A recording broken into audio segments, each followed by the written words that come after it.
Hello everyone, Brian here.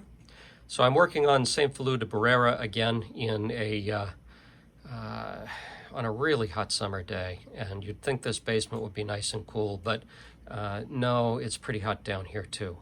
So this is not great modeling weather if you don't have an air-conditioned house, but you do what you have to do. So here I am, and I'm doing a little bit of work on this wall over here. And one thing I wanted to note for everyone, I forget if I've touched on this already. You've got various widths of bricks in the Domus kits, unlike the ATIS-Rs kits. So you've got these full width ones, and you've got what is pretty close to 2/3 width and 1/3 width.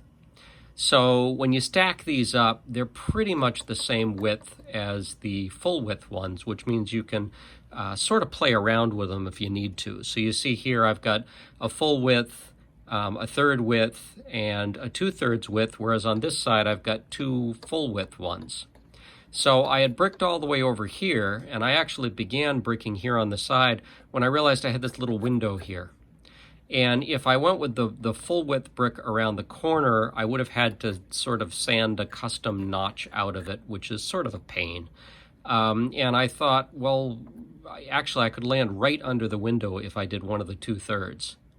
So playing with a little bit between a couple of 2/3 and some 1/3 and what have you, basically what I found is I could mix the bricks together such that one side of the window essentially came out the same as the other on this side, and then I was able to get the bottom of this window. I did have to do a little notching on the top here, but still it wasn't quite so much work, and it came out good. So this is just to say, note that the brick sizes correspond to one another. So you can take, one of these and one of these and equal the width of one of these, and that can be handy as you're moving around and building things out. So the other thing I'm working on is the arches on this app. So you get these little arched pieces they give you here. But here's the problem.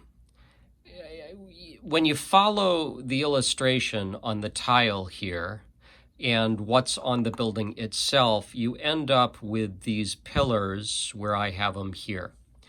It didn't occur to me to actually measure them against the arches to maybe see if they should be a little closer together if I wanted to do what I wanted to do, and that is to make sure that each one of these arches one side of it lands on a pillar.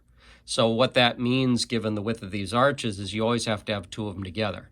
Well, you see how that worked out. Over here on this side, I was able to land this side on the edge here, which still left me with a gap right here that I had to fill in. These two went together okay. And then when I landed over here, I had a lot of space on that pillar left. And when I was test fitting these two, I found that not only did I need to move that over to the very edge, but I had a huge gap in the center that I had to fill in. So one of the ways I could have approached this is I could have just landed this, right against the edge here and just tiled all the way across and not worried at all where these pillars fall. But that architecturally, that just doesn't look right. What are those pillars supporting, if not even decorative arches at the top? And so it felt really weird, if this would have ended in the middle of, or even worse, right, offset to the edge of one of the arches. So what do I do? Well, I've got some of these little ceiling tiles left over from one of the earlier ATIS-Rs models.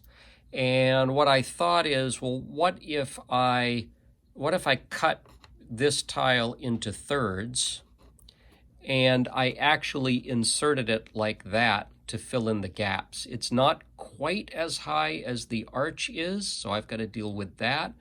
But it worked out okay. So I cut this roughly and let it hang out a bit here and here. And then you see here, I did the same thing, and you can see what that looks like. If I go over the top, and again, forgive the shaky cam, you can see that I'm extending quite a bit out there. Well, then what you do, of course, is you take a sanding stick and you run across and you sand it back. And in sanding it back, you'll lose some of the seams, but even if you didn't lose the seams, it would probably look okay. Now, I've still got the problem of dropping down a little too far over here. What I may do is I may glue a piece in there and then actually sand it this way so that it's even. So what I do once I've done this is I can just come in and I can begin sanding that down. And eventually we'll get to the point where that's nice and level there. And we'll have the arches at least landing on the pillars, even if you've got a section in the center that's wider than you'd like it to be.